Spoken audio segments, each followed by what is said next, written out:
Texas Tech Red Raiders head coach Chris Beard spoke to the media after defeating the Gonzaga Bulldogs 75-69 in the Elite Eight on Saturday, March 30, 2019. By Minneapolis Texas Tech guard Matt Mooney is encouraging all those fans back in Lubbock to take whatever happens in the national title game against Virginia on Monday night in stride. That's after riots ensued after a semifinal win over Michigan State. "Don't burn down Lubbock before we get back," Mooney said, suppressing a smile before heading out for a final practice. "I know it was crazy out there. Just be safe." The city of Lubbock said in a statement that hundreds of fans gathered near campus and engaged in extremely dangerous and disappointing behavior that included vandalizing property. Texas Tech coach Chris Beard wasn't particularly pleased with it either, saying that, "I just hate the actions of a few have put Lubbock in that life." Dave Scretta reporting from Minneapolis. Either Texas Tech was indulging in some gamesmanship the day before the national championship game against Virginia, or the Red Raiders have some real concerns about the availability of a key player.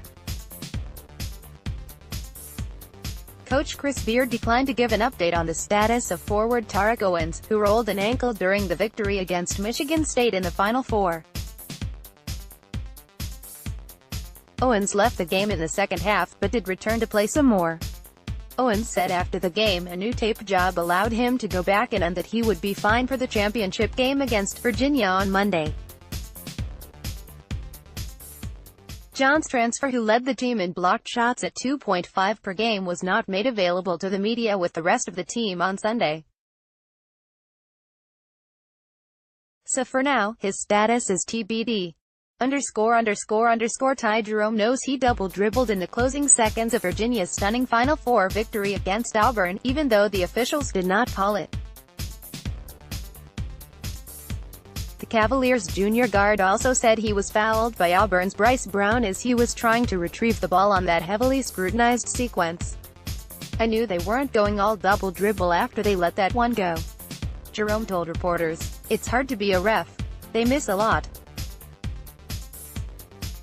So you've got to play on." Virginia and Auburn did, and the Cavaliers won on 3 free throws from Kyle Guy with less than a second left. Virginia has reached the national championship game with 2 straight wild tournament escapes. Yet to listen to the Cavaliers, that first game against Gardner-Webb might have been just as critical. The Cavaliers had spent the past year answering questions about that unprecedented UMBC loss, the first time a 16 seed had taken down a number 1 in tournament history. Then they found themselves down double figures in the first half against Gardner-Webb in the South region, a moment that threatened to somehow repeat the improbable. To listen to Virginia players and coaches getting through that moment was a huge help.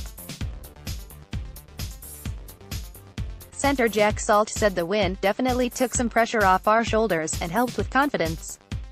Associate head coach Jason Williford added, "I think we had to get through that moment. It was a huge moment for the program." Aaron Beard reporting from Minneapolis. No matter what happens in the title game between Virginia and Texas Tech, the ACC already will walk away from this NCAA tournament with significant bragging rights. The conference is 14-6 through 66 games in the tournament, the most wins of any of the 32 conferences in March Madness.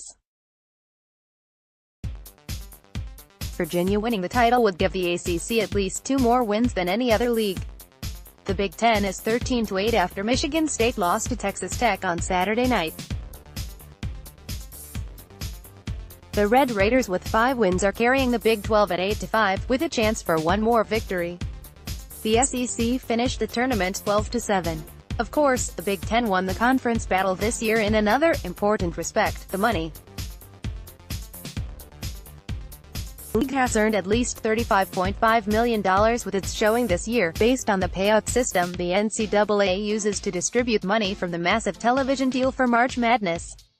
The ACC made at least $33.8 million, and the SEC with its highest share ever generated at least $32.1 million. The last game of the long grind of the NCAA tournament is finally here. Texas Tech, Virginia, a championship on the line. It's setting up as a clinic on defense. Fans are buying into that billing, too. Gamblers drove down the over/under on the game from 121 to 117.5 rather quickly after the Cavaliers and Red Raiders won in the Final Four. Virginia stunned Auburn 63-62 when Kyle Guy sank 3 free throws with 0.6 seconds left after a late foul call. Texas Tech grinded past Michigan State 61-51 thanks to 22 points from Matt Mooney.